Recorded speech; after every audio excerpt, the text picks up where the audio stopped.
Good morning, committee. I know we have a couple of bill requests. Senator Peck. Thank you, Madam Chairman. In her budget, the governor recommended eliminating the $4 modernization charge for 1 year. Well, she really didn't have the statutory authority to do that, but we do. So I would like to request bill introduction that would permanently eliminate that once upon a time temporary surcharge, which we'll get into the weeds on that later, but the RS is 3135. Committee, any questions? Seeing none, any objection? Seeing none, we'll make the bill request. Committee, Senator Corson. Thank you, Madam Chair. I have a bill request. It's RS 3011. It's a sales tax exemption on a range of hygiene products.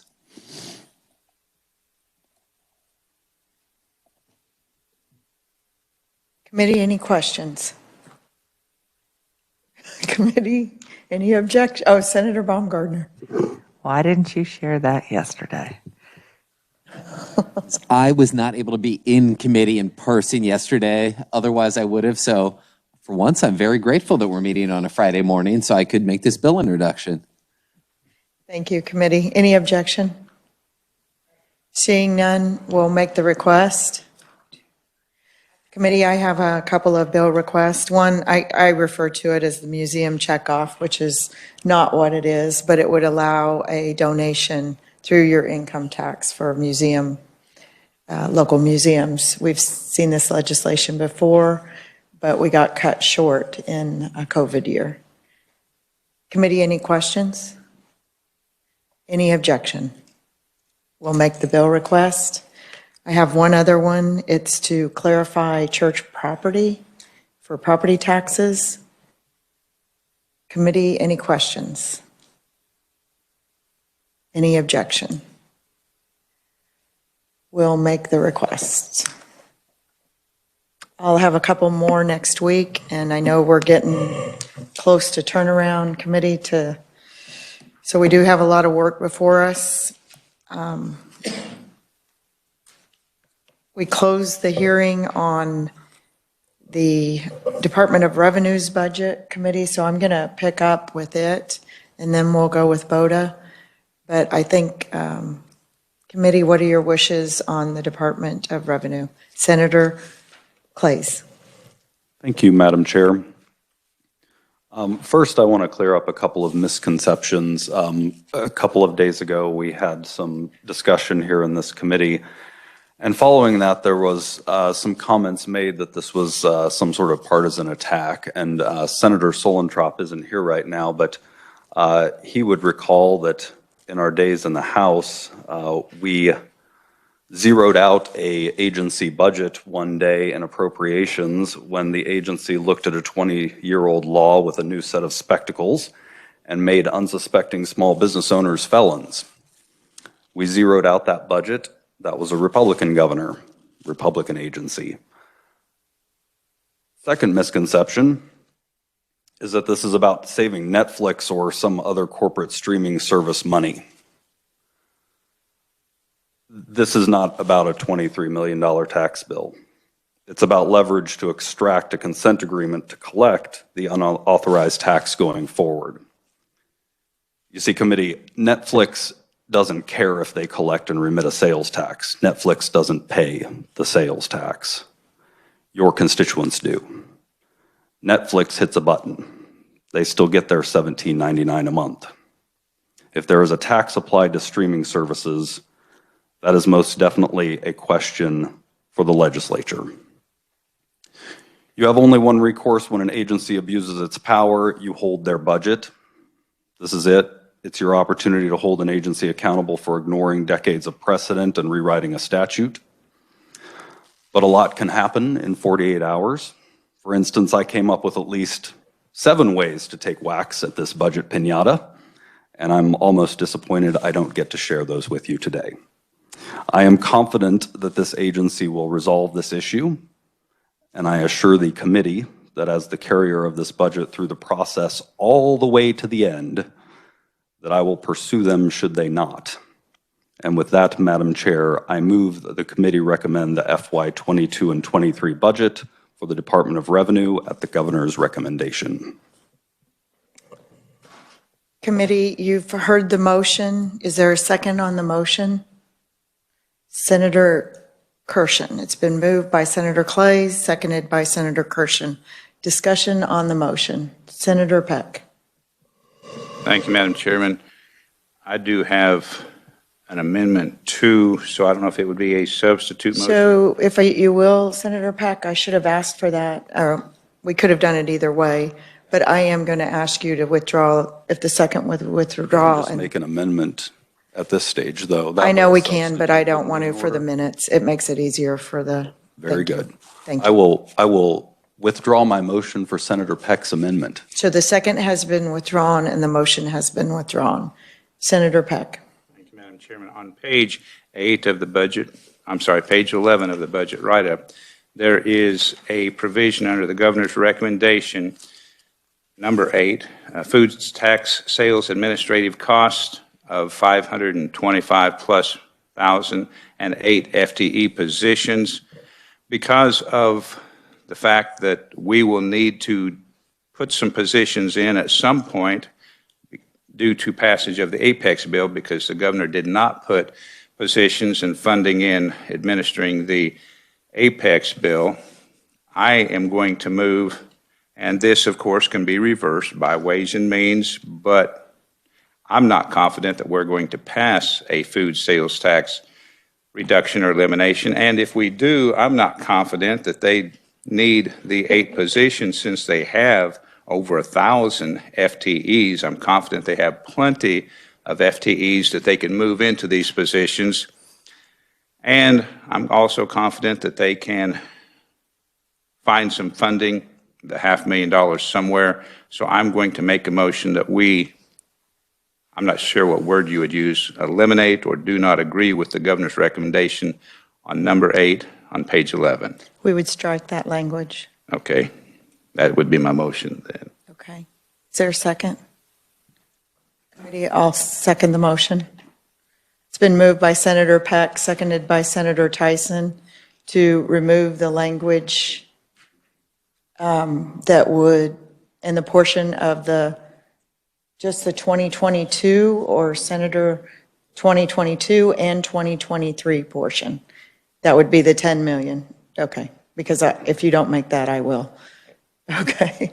Thank you, Madam Chairman. That's something that staff just pointed out to me, that there is some money in 22 as well. Yes. So, yes, and if you want that amended motion, I'll be glad to do that, or however you prefer to handle it. We will, would you restate your motion, please?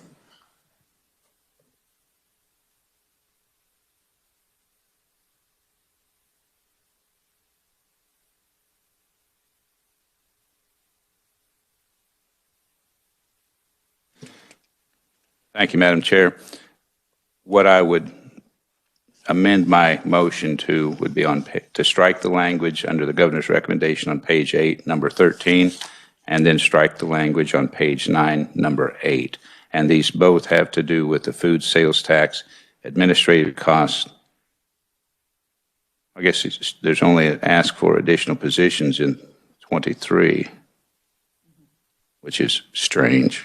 But I won't add commentary. Senator, if I may, I would just suggest the language be that you strike all fiscal and FT and personnel associated with the food sales tax in the 2022 and 2023 budget. Thank you, Madam Chairman. That's what I said. Okay. No, it's not, but I appreciate you. I'm glad. Thank you. So that is your motion. Yes, ma'am. Second on the motion, I'll make the second. Committee, any discussion on the motion? Seeing none, all those in favor say aye. Aye. All those opposed, nay. Would you like to be recorded? Motion carries. Committee, just 1 second, we'll stand at recess.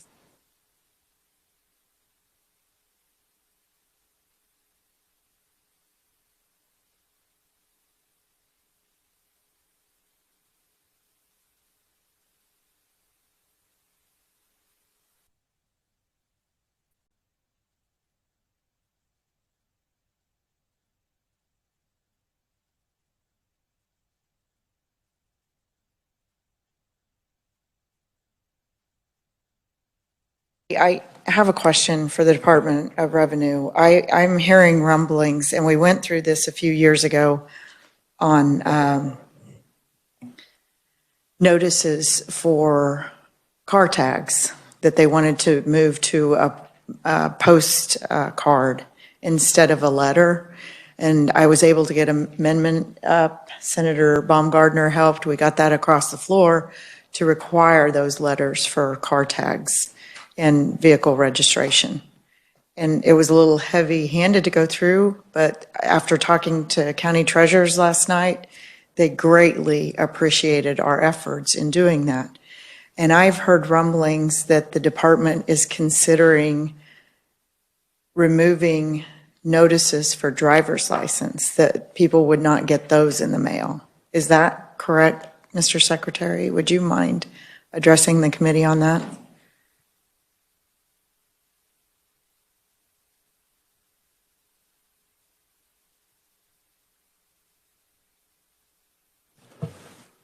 Thank you, Madam Chair. Mark Burkhart, Secretary of Revenue.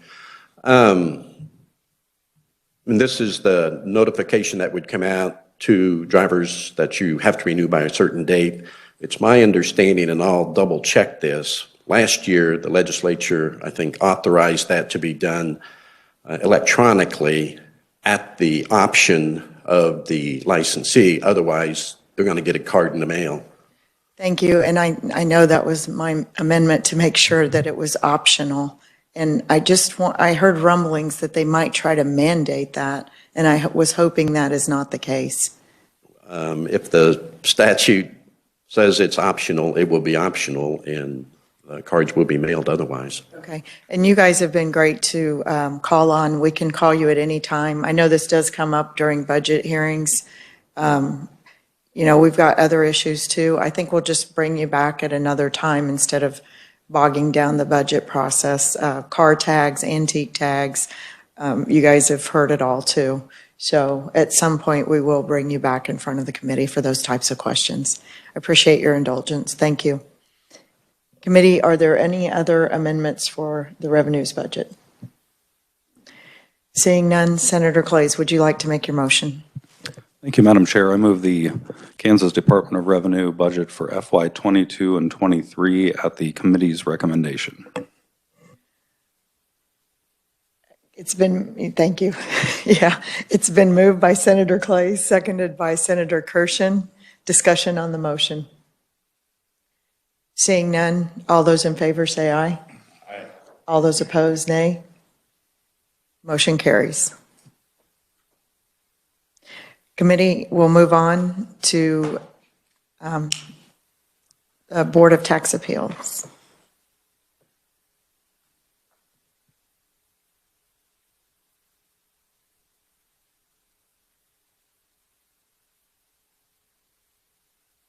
So Dylan, will we start with you? Do you mind? Oh, I'm sorry. Oh, that's right. It's not Dylan today. I apologize. It's good to see you again. Thank you, Chair, members of the committee. My name is Dayton Lemunyon with Legislative Research, and I'll be handling the Board of Tax Appeals today. And whenever you're ready, we can begin on page 10. All right, and page 10 does begin the current year, fiscal year 2022 analysis.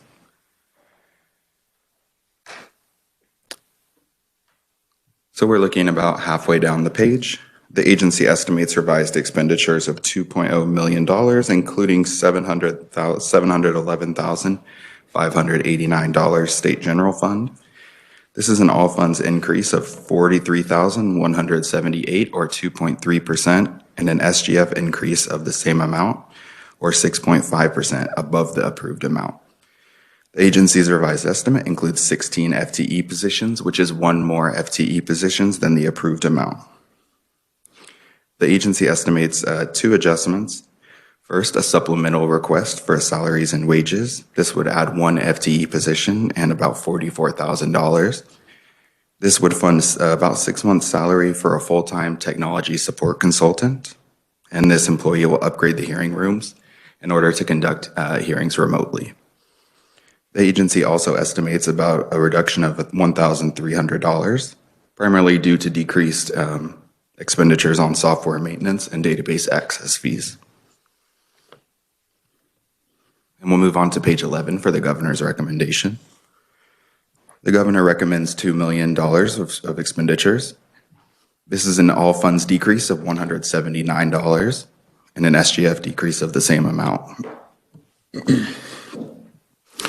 The governor recommends 16 FTE positions, which is the same as the revised estimate. The governor recommends actually to upgrade the requested FTE position, and this comes with an associated $2,800 in salaries and wages. And this is offset by a $3,000 decrease to capital outlay. And I'll now stand for questions on 22. Thank you. Committee, any questions? Seeing none. Then we'll move on to page 13 for the fiscal year 2023 analysis. For fiscal year 2023, the agency requests $2 million, including $852,901 state general fund. This is an all funds increase of $36,000 or 1.8%, and an SGF increase of $141,000 or 19.9%. The agency requests 16 FTE positions, which is the same as the revised estimate. Again, this is primarily due to the supplemental request or enhancement request for the IT position for a full year's salary. And this is offset, if you look to number 2, the agency requests a reversion of the reduced resources package in fiscal year 2021. The 2021 legislature approved a $100,000 SGF increase, which was swapped with an increase of $100,000 from the filing fee fund. And if you look to the bottom of the page, the governor recommends $2 million. This is an all funds increase of $20,000 and an SGF increase of the same amount. This is again primarily due to the governor's recommendation to enhance the IT position. And I will now stand for questions. Thank you. Committee, any questions? Seeing none, thank you. Thank you. And I'm joined by Kristen Wheeler and Jody Allen. And Kristen will present on the board's behalf. Okay. Welcome to the committee this year. Thank you, Madam Chair, and thank you, Vice Chair Peck and members of the committee for taking the extra time out of your schedules to hear BOTA on the budget this morning. I am joined by Jody Allen, the Executive Director.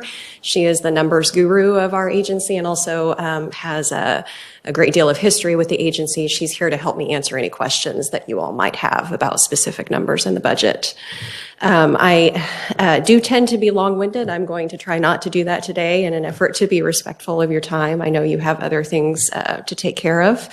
I wanted to give you some brief updates on things that have happened recently with BOTA that you may not be aware of. You all are probably well aware that Ginger Powell and I joined the board in the spring of 2021, so relatively recently. Of course, you all know Devin Sprecher was recently confirmed as the third member of the board. He will be joining us officially on February 21st.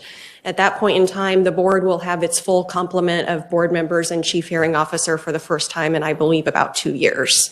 So we anticipate that that is going to have a great impact on our case closure metrics and ability to move cases through. We recently installed some upgraded equipment in our main hearing room, cameras, improved microphones. We're currently testing that system and training ourselves on it, figuring out configurations and that kind of thing. But the purpose of that equipment is in the hopes that eventually we will be able to allow parties to appear remotely at hearings. It also provides us better quality audio, both in the room and for recordings. We were having some great difficulty with our old microphones that hadn't been replaced since, I believe, 2005 or 2008. They just, we could barely even hear in the room, much less get good quality audio for a record. And it also will allow parties more seamless presentation of evidence electronically if they want to take that option. We've upgraded our case management software. That was something we did at no cost to the board, but that software had not been updated since about 2008, so that was well overdue. We are also transitioning to a more reliable document management platform. Right now, the platform that we have crashes about 3 p.m. every day, which is really inconvenient for anyone who wants to retrieve something to work on after 3 p.m. So we are in the process of getting a new platform for that. And with the help of the state OITS, we've moved a significant portion of our data to the cloud-based OneDrive provided by the state. The purpose of that is to increase the security of that data, improve remote access, facilitate better workflow for our staff. And then eventually, our hope is that we will be able to publish a live hearing calendar on our website so that any member of the public or any party, any taxpayer can just go to the website and see, excuse me, what hearings are on the schedule for that day when their case is set. A county could go and see how many cases they have set in a week, that kind of thing. Right now, we don't have the technology, the software able to do that kind of thing. Now I'd like to move to discussion of specific items of the budget that we think the committee might find interesting. I just want to touch on the long-term viability of the board's filing fee fund. I know that this is an issue the committee has been aware of in the past. It's discussed in the budget analysis, and it's also discussed in my written testimony, so I don't want to spend a lot of time on it today. It is not an immediate item of concern. We believe the fee fund will hold for the next year or two, but we are depleting that quicker than we can replenish it. So we do want to keep that on the forefront of the committee's mind, that you may see our budget request increase on the state general fund side because that fee fund is depleting faster than it can be replenished. I want to give you an overview of some of our performance metrics that I know the committee is interested in. In FY21, which is the last year that we have complete numbers for at this point, we had over 7,000 total cases filed with BOTA. Approximately 4,600 of those were regular division matters and about 2,500 small claims matters. In that period of time as well, BOTA closed 3,800 regular division cases and 3,000 small claims cases. So those result in closure rates of 86% on regular division and 121% on small claims. The average cost to close a regular division matter, I'm looking at a 3-year average here, just for consistency's sake, has ranged from $158 to $641. And all of these numbers are broken out in greater detail in our performance-based metrics analysis that I believe was presented to you along with the budget analysis. So there's much greater detail there than what I can cover today. But the average cost to close a small claims case over the past 3 years has been $99. The average time to close a case, I know that's something that the committee is interested in. It was 285 days for a residential matter in fiscal year 21 and 384 days for a commercial matter. And I do want to make a comment on that, and I'm sure that the committee has probably heard this in the past, that the average time to close a case in fiscal year 20 and 21, we believe, was negatively impacted both by the COVID pandemic and by the staff shortages that we had. We were obviously short board members, and we have been short at some points on full-time staff, and as well as we were unable to hire contract hearing officers during the pandemic to assist with the small claims process, which we normally have. And so all of those things contributed to slower case closure rates. And I think that you can see that if you look at fiscal year 19, when the board was fully staffed and when less of that fiscal year was impacted by COVID, the closure rates were 158 days for a residential matter and 364 days for commercial. And those rates were really consistent all the way back to fiscal year 15. So I would anticipate that once we move past this pandemic in whatever manner that looks like, and we have our full board complement, that we will return to those more consistent rates. In terms of number of hearings that we had in the past fiscal year, 522 hearings from the regular division. That's an average of 10 hearings a week. Of course, every small claims matter receives a hearing if the taxpayer wants it. In terms of our current caseload, our hearing calendar is fully booked through the summer. Beginning this spring, when Mr. Sprecher joins us, we will start double booking our hearings to avoid ending up with empty days on our calendar as a result of continuances. We haven't been able to do that without the full complement of the board. And all told, we expect to hear at least 600 regular division and 3,500 small claims cases in the next fiscal year. We expect that if the board begins routinely offering some remote appearance option, that may increase the number of hearings that we have, because we do find that travel is either a significant barrier to some taxpayers being able to attend a regular division hearing in our office, or it's either a dissuasion for them to come to that hearing. Speaking specifically about I want to talk about the supplement to the fiscal year 22 budget and the enhancement on the fiscal year 23 budget, because those are really the only things that are major changes to our budget, other than increased salaries for positions that we have filled but have always existed. The big difference, of course, would be the addition of state general funding for a full-time IT support position. That request is a little over $44,000 for the remainder of fiscal year 22, and a little over $106,000 for fiscal year 23. The reason we are requesting this position is that the board would like to pursue a number of different modernization projects to bring the agency on par with other state agencies that provide similar administrative hearing processes as we do. And we want to be able to provide the Kansas taxpayers with a higher and more efficient level of service. Those projects include upgrading our website to be more user-friendly. As I mentioned, we want to add a hearing calendar that's accessible. We want parties to be able to securely access their case files. We want people to be able to retrieve past board opinions in an easily searchable manner. We would like to offer electronic filing, or at least electronic form submission, and electronic fee processing options for taxpayers through that website. We would ultimately like to implement a paperless case management system. Right now, every one of those 7,000 cases that we process a year is processed in paper. So that is, time consuming on a staff side. It's expensive in terms of paper and ink. We'd like to go paperless with that. We want, eventually, we see that the way this is going is that parties want the ability to appear remotely and submit evidence electronically. We'd like to be able to facilitate that.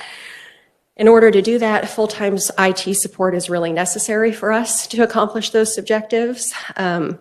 None of us in our agency have IT as a specialty. We are learning very quickly that we just don't speak the language. Senator Tyson, there are many times I think that we need your expertise. And we're also learning that there are a lot of unintended consequences to modernization when we have had piecemeal solutions over the years to our IT upgrades. Now we find when we upgrade one thing, despite our best intentions and despite trying to think through all of the outcomes of that upgrade, we find that improving one thing causes us to have problems with 6 other things that we are then fixing. We really need in-house IT support to help us modernize from a global perspective and do this more efficiently, both for the benefit of the taxpayers and the benefit of our staff's internal processes. Based on our conversations with taxpayers and at least one legislator, we believe that these improvements are in demand from our users.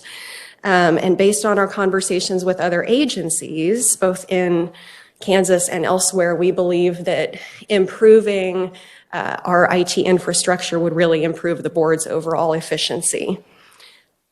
Finally, even to the extent that we would be able to contract with outside service vendors to provide these things, we really feel that we need in-house IT support to manage them on a long-term basis. In conclusion, the only major difference between our previous budget requests and this is the addition of that full-time IT support position. We're making the request. We feel it's narrowly tailored, but we feel that full-time IT support is really critical to the board's mission. Our mission is to resolve disputes promptly and impartially, maintain public confidence in the state and local taxation system, and meet the changing needs of stakeholders. And I think that what we've seen over the past to going on 3 years of the pandemic is that the world is becoming more and more IT dependent, and that people are starting to expect and demand that the services they get from government and businesses are integrated into that way of life. And we really, at BOTA, just need to increase our level of service to meet that demand. So we respectfully request that the committee recommend adoption of the fiscal year 22 and 23 budgets as the governor has recommended, and I would be happy to answer any questions that you all have. Thank you. Committee, any questions? Seeing none, I have a comment, not so much a question. I appreciate what you guys do, your efficiency. I would ask, I've heard rumblings that you're considering using Zoom. I would ask that you consider WebEx for several reasons. One, it is what we use as the legislature, but I also have security concerns on certain applications. I hate to recommend one vendor over another, but if it's not WebEx, would you consider other options? Absolutely, Senator Tyson. And we have considered several options, and my understanding and one of my concerns with the equipment that we did go ahead and install is that that equipment is compatible with multiple types of video conferencing platforms. And so right now, for example, we are just using it for hearings within the room, but we would be able to use it for Zoom. We would be able to use it on a Microsoft Teams platform. I believe we'd be able to use it on WebEx as well. We just need the assistance to configure everything to work the right way, but absolutely, we will consider that. Yeah, I think this new position will pay for itself with your improved efficiencies, and that is the objective, not just for the taxpayers, but for you guys too. So I think it's a win for everyone. I wholeheartedly agree. Committee, any other comments, suggestions? I know it's unusual to work something the same day, but I know Ways and Means would like to see these budgets as soon as possible. So if there's no objection, would the committee mind if we work this budget today, or would you prefer we hold it over till Tuesday? Seeing no objection, we'll go ahead and work it. Senator Clays, would you like to make the motion? Thank you, Madam Chair. I would move the FY 22 and 23 budget for the Board of Tax Appeals. It's been moved by Senator Clays, seconded by Senator Peck. Discussion on the motion? Seeing none, all those in favor say aye. Aye. All those opposed, nay. Motion carries.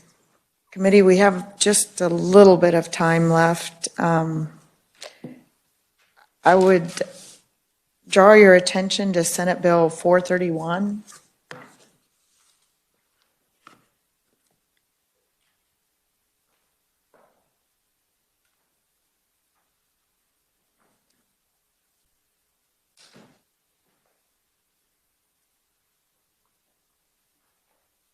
And if there's any objection, committee, we can hold this over till next week, but I thought we would kick off the discussion. I'll give you an idea. We've got a few hearings next week, Tuesday and Wednesday and Thursday. We will be working bills Thursday. So what I would like to do, I know we have some legislation that you guys may want amendments. I'll try to get you a list as soon as possible. Actually, just consider anything that we've previously heard that we'll be working on. So Amelia, would you mind giving us an overview on 431? Madam Chair, members of the committee, Senate Bill 431 would amend 79201X to increase the extent of the residential property exemption from the statewide school levy from its current $20,000 of appraised value up to $100,000 of appraised value, beginning in tax year 2022 and moving forward. Senator Baumgardner. Thank you, Madam Chair. I certainly do appreciate this bill before us. I quite frankly and I think you'll recall I had some questions yesterday. Part of my concern, and perhaps I could even say those might be, I might not have those concerns if a part of our Apex bill had been the requirement that moving costs would be paid for people to move and reside in Kansas. So that would be somewhat of an offset. Call me old-fashioned, call me very conservative. I would like to see this stair-stepped. And I did not ask Amelia to come up with the amendment yet. I didn't anticipate that we would work on this Oh, today. well, no, thank you, Senator. We will hold the bill. That's why I'm bringing it up for discussion. But I would like some direction from the committee so that Amelia's not writing conceptual amendments next week. If there was a way for us to think through, if we were to stair step it, do we do it in increments of, do we start with where we make the jump from 20 to perhaps 40 or 50,000? And make it incremental? Do we want to do that incremental over the course of several years? Or have it, perhaps we make that jump from the 20,000 to the 50,000 and it's there for 2 years, and then the third year it triggers another step. So Senator, what I'll do, and this is why I brought up the legislation. I didn't plan on working without Senator Holland, but I would like to, if there was no objection, what I'd like to do then is put a request in for Eddie to put together a couple of scenarios for us, and you can visit with Eddie afterwards to get more specifics on that. Senator Solentrop. Thank you, Madam Chair. The other part to that amendment I would like to see is when we do reach that threshold, then there's some sort of an adjustment factor on an annual basis, whether it's a rate of inflation or whatever it is. We can round it to the nearest 1,000 or 10,000 or whatever it is. We ought to have some sort of an adjustment factor going forward. So I'd like to see that as a part of the amendment as well. Thank you. I think those are excellent suggestions. What we'll do is we'll put that information together and distribute it Monday or Tuesday possibly, and that way we'll have it for discussion and possibly working the bill Thursday. Would that be good? Okay. Senator Peck. Thank you, Madam Chairman. I appreciate the discussion, and I had asked research because the 20,000 exemption was implemented, we were told, in 1997. And of course, we are now in 2022. So I asked how much the average appraisal had increased statewide, and that's, of course, a very big ask. But the answer I got was 117% increase. So I am really thankful that you brought forth this legislation. 100,000 is great by me, but in reality, maybe we can't go quite that high. But we certainly should be right at 50,000 to just match with inflation. So if we did put in some type of an inflation factor or some type of automatic increase, I would be thrilled, because then the legislature wouldn't have to come back down the road. But I look forward to working this legislation, but I thought since I'd already asked that question, it would just be beneficial for the information of the committee. Thank you. Thank you. I think that's helpful. Senator Solentrop. And when we look at that, there's indexes out there that are specific to residential property valuation changes.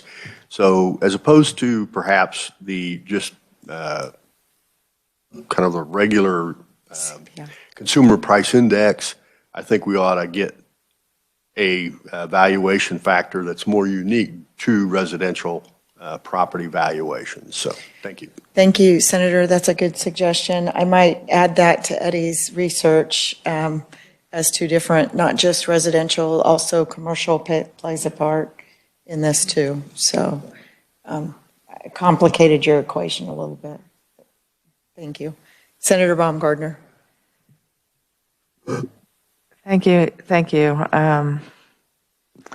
Just wanted to remind folks that, the 20 mills for our schools, but starting next year for our schools, I believe I'm correct in this, next year's the last of what's been locked in for the increase to schools. And after that, it does go to a CPI average. So it seems to me very appropriate that we be looking at the very same type of thing, particularly with this bill.